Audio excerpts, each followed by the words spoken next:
boa tarde, boa noite. A paz do Senhor. Como é que estão? Passaram bem a noite? Eu não dormi, mas a noite sem dormir, graças a Deus. Estou aqui firme e forte. Que Deus abençoe o nosso dia. Ótima quarta-feira. Estou aqui para mais um vídeo. Dei uma saída, fui lá na Goiânia, resolvi um negócio, não resolvi. Vamos ver o que vai dar. Correr atrás. Lidar com pessoas que não sabem trabalhar, entrega um emprego, não interessa só receber o salário. Não tem atitude de resolver nada. Pergunta um e ao outro. Eles pegaram um relógio da minha energia, queimou um, eles pegaram, levaram o novo, puseram e deixou o queimado e a casa para ter essa energia, ligação que eles fizeram. E já tem um punhado de dinheiro para correr atrás disso. Não resolve. Pediram a foto do relógio, levei a foto hoje. Aí o relógio queimou, né? Ficou escuro. Não tem que tirar o número. Você pediu a foto para ele, foi. Mas se o número está na conta, o número do relógio está na conta, meu filho. É o número quando a gente pede atendimento, é por ele. Não, mas eu quero do relógio. Aí ficou.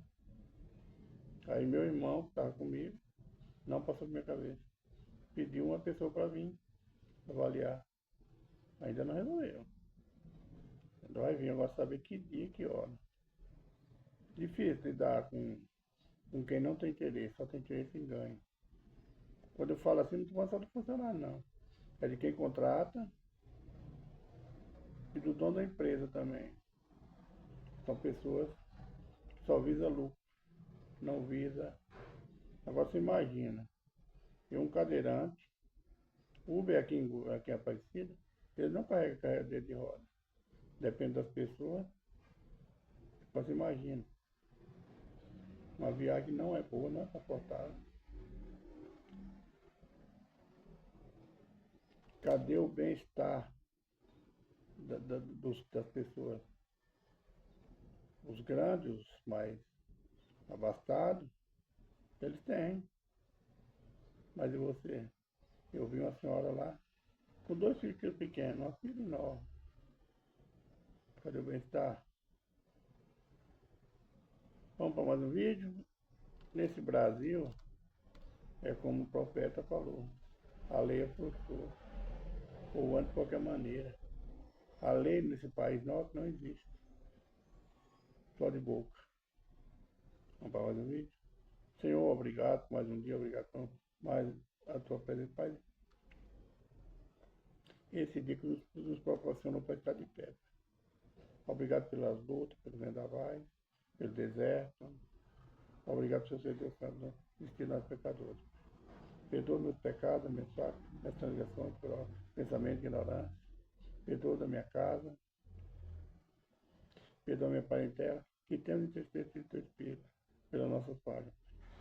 Fala conosco hoje, Pai, no segundo livro das Crônicas, capítulo 24. Não seja feita a exortação, é como sobre a educação. Seja feita a vontade do Senhor, que o Senhor quer falar, e não o que nós queremos ouvir. Fala o que nós precisamos ouvir para a glória do Santo Nome. Amém. No capítulo 24, do versículo 1 até o 16, fala Joás dá ordem para consertar o templo. Mais um rei que procurou andar na presença do Senhor. Procurou corrigir os erros dos seus antecedentes. Joás. Tinha Joás 7 anos de idade quando começou a reinar. E 40 anos em Jerusalém. E era o nome de sua mãe Zíbia de Beceba. E fez Joás o que era reto aos olhos do Senhor. Todo dia sacerdote Joiada. E tomou Joiada para 2 mulheres, e gerou filhos e filhas.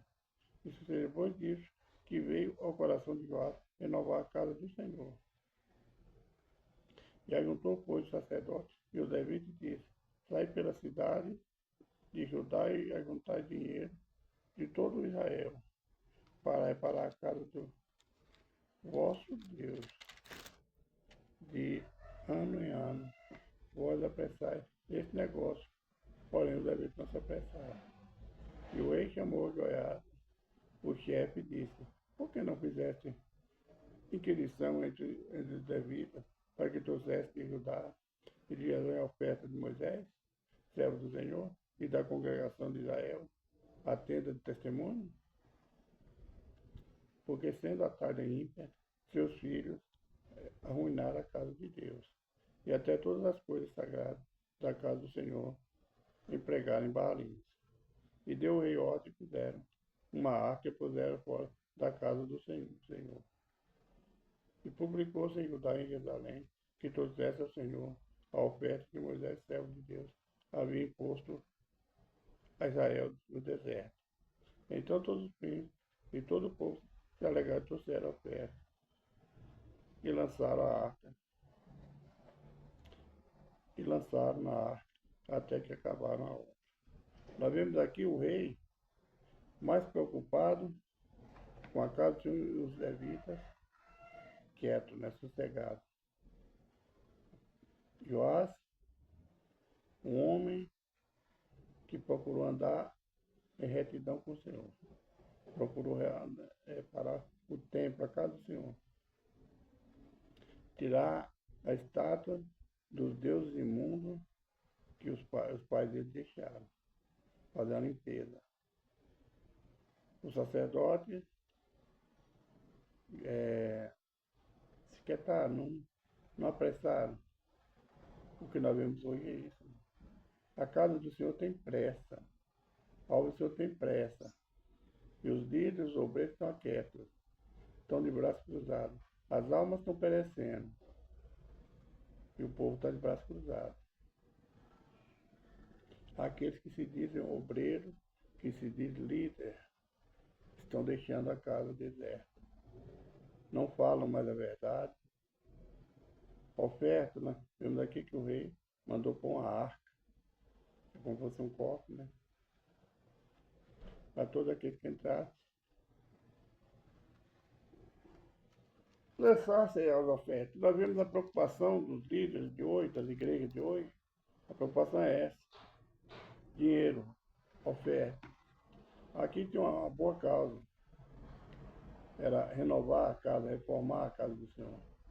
Trazer os utensílios que estavam e tirar a imundícia da casa do Senhor. E nos dias de hoje, nós não vemos, são poucas igrejas que ajudam o necessitado, mas que todo dia, toda hora, fala de oferta. Eu não vou falar dízimo, porque dízimo é obrigação nossa. Eu tenho no meu coração dizimar, mas minha casa, a casa de oração, não está ajudando as pessoas. O dízimo é para que não falta mantimento, está na Bíblia. Não sou eu que estou falando. Não falta mantimento na casa do Senhor. Se você não planta, não colhe, a seu plantio é seu salário. A sua colheita é no final do ano, então 10%. Mas para o mantimento, nós não vemos em lugar nenhum, lá no livro de Malaquias, falar que é para manutenção da casa, não. A oferta pode ser para manutenção. Mas o dízimo é para que haja mantimento do celeiro. É para ajudar os necessitados. E nós não vemos hoje nas igrejas. Tem igrejas aí que até ajuda muito, mas não do cofre da igreja.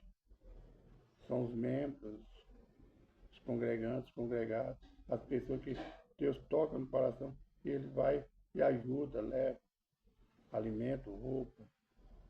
Não sai nada da igreja.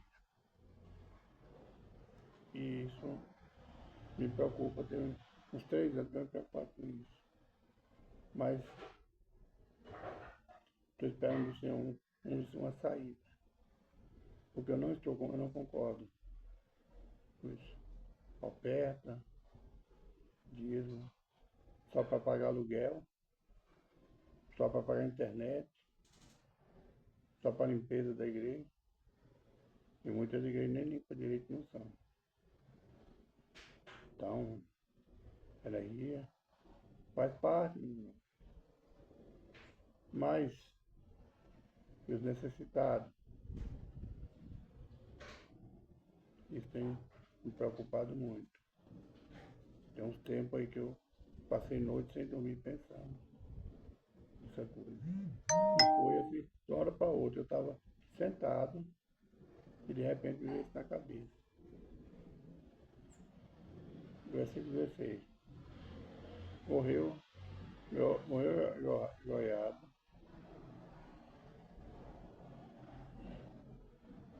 4 dias, e era da idade de 130 anos, quando morreu. E o sepultado na cidade de Davi, com os reis que tinham feito bem em Israel, e para com Deus e sua casa. Mais um rei que fez bem, 40 anos de reinado. Tá vendo aí? Teve muitos reis, né? Saul, Davi, Salomão, e tem mais reis. Só que me passou na memória. Reis que fizeram bem, que procuraram fazer que o povo de Deus andasse nos mandamentos que Deus deu através de Moisés. Versículo 17. Idolatria de Joás.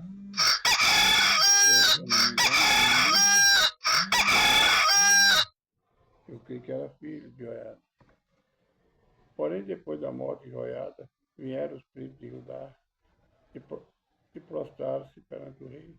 E o rei o ouviu. E deixaram a casa do Senhor Deus de seus pais, e serviram as imagens do bosque e os ídolos. Então veio grande ira sobre Judá e Jerusalém, por causa desta culpa. Porém enviou profetas entre eles, para os fazer tornar ao Senhor, os quais protestaram contra ele, mas eles não deram ouvidos. O Espírito de Deus revestiu a Zacarias, filho da sacerdote Joiada, o qual se pôs em pé acima do povo e lhe disse: Assim diz Deus, porque transgrediste o mandamento do Senhor. Portanto, não prosperarei, porque deixaste o Senhor, também ele vos deixará. E eles suspiraram contra ele, e o prenderam, e apedrejaram com pedra, por mandado do rei, no pátio da casa do Senhor. Assim o rei Joás não se lembrou da beneficência de Joiada, pai de Zacarias, e fizera, porém matou-lhe o filho, qual, morrendo, disse o Senhor, verá e requererá. Então Joás, quando o profeta Joás estava com ele, o profeta, que ficou 40 anos com Joás, andou nos caminhos de Sião. Depois que o profeta morreu, ele vai para a idolatria. Ele faz tudo o contrário do que ele aprendeu. Nós somos assim. Nós hoje, nós temos a palavra do Senhor que nos ensina, nos instrui, como nós. Mas quando nós vamos para uma igreja, a igreja que eu entreguei minha vida ao Senhor, igreja Amor de Deus, Ministério de Salvação só em Cristo. Era um estatuto, era doutrina. E eu vi os irmãos, quando a igreja fez pouquinho Aparecida, cada um foi fazer, cada igreja que congregaram, foi fazer para cortar cabelo, pintar tudo que não aprenderam, eles faziam fazer. Assim foi o rei Joás. O povo foi até ele e pediu que retornasse as imagens que Joiada, a sacerdote, tinha tirado.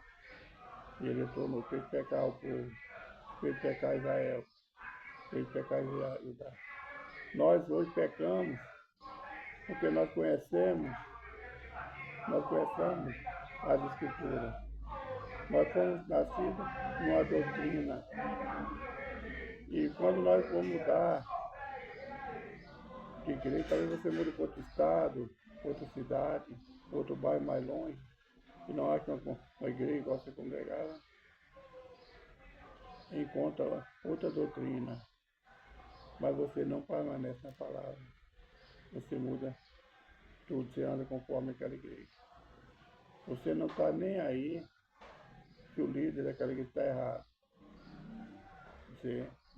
Aí você tem um que ainda fala, não, quem está errado é ele. Deus vai cobrar dele.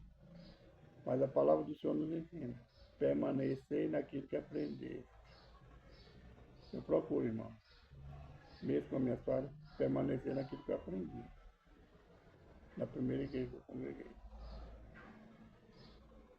Pastor dirigente, pastor presidente, pastor Mário de Campos Júnior. Hoje tem a igreja em Bela Vista e ele ajuda outras igrejas. Eu não sei como é que está a igreja de Bela Vista, é longe, eu não vou lá. Se fosse mais perto, na época que eu tivesse condições, eu continuaria congregando lá, mesmo com a distância. Mas não deu para mim. Talvez seja o propósito de Deus, que eu vi, fosse para outras igrejas, para aprender e ensinar. O juízo de Deus sobre Joás, versículo 23 a 27. Agora vem a cobrança, vem o juízo de Deus, vem a ira de Deus sobre um rei que conhecia os mandamentos, andou nos caminhos do Senhor, mas quando o sacerdote morre, ele vira e faz tudo o contrário que aprendeu. Nós vemos, desde o livro de Juízes, isso acontecendo. Quase toda a Bíblia no Velho Testamento, as pessoas, quando tinha o juiz, eles voltavam para o Senhor, quando o juiz falecia, eles voltavam para o mundo. Assim somos nós. Assim está o povo de Deus hoje. Isso sucedeu no decurso de um ano, que o exército da Síria subiu contra ele e vieram ajudar e a Jerusalém e destruir dentro do povo a todos os príncipes do povo e todos os seus despojos enviaram ao rei de Damasco. Porque ainda que o exército dos sírios vieram com poucos homens, contudo o Senhor deu nas suas mãos um exército de grande multidão, por quanto deixaram o Senhor, Deus de seus pais, assim executar os juízos de Deus contra Joás. É preciso dele, porque em grande enfermidade deixaram seu servo conspirar contra ele, por causa do sangue de seu filho e do sacerdote Joiada, e mataram na sua cama e morreu. E o sepultaram na cidade de Davi, porém, não no sepulcro, na sepultura e no sepulcro dos reis. Estes, pois, foram os que conspiraram contra ele. Zabade, filho de Sineameá, Amonita, Josabade, filho de Sinripe, e a Moabita. Quanto aos seus filhos e a grandeza do cargo que se lhe impôs e o estabelecimento da casa de Deus, eis que está escrito no livro da história dos reis. E a malícia foi reinou em seu lugar. Nós vemos mais uma vez, mais um rei, que pecou e fez o povo pecar. Porque o povo peca, porque eu peco, porque nós pecamos. Porque nós deixamos de seguir a palavra, o que nós aprendemos desde o nosso nascimento, quando nós entregamos nossa vida a Jesus, e começamos a achar que esse mundo paz é melhor. É onde nós perdemos a nossa salvação. Deus aqui levanta os sírios, a Síria, contra Judá, por causa do pecado do rei e do povo, que matou o filho do sacerdote, mão de sangue. Essa é a mensagem do 2 Crônica, capítulo 24. Vamos orar. Soberano Deus, eterno Pai, obrigado por mais um dia, mais um dia. Eu coloco na tua presença a minha vida, meu lar, meu ministério, a minha família. Coloco também cada um dos seus filhos junto comigo, Pai. O lar, o trabalho, a família, a saúde, Pai. Peço ao Senhor, Pai, que supera esse cálice, que abra a porta, que resolva a causa na justiça. Restaure lá, Pai. Abençoe teus filhos e tuas filhas. Em nome de Jesus, amém. Irmão Jesus que está voltando. Jesus te ama, eu também te amo, Tenha uma boa quarta-feira. Um abraço, irmão Jorge. Eu sou o rei, né, meu irmão? Nunca se esqueça. E ele te ama. Amanhã, se nós permitirmos aqui. Hoje eu não estou bom, mano. Nunca queria essa viagem. E a dor, minha dor, agora é dor mesmo. Não é que mais é dor. Até a noite eu vou estar meio fracote. Mas Deus está me dando força. Um abraço, irmão. Graças a Deus.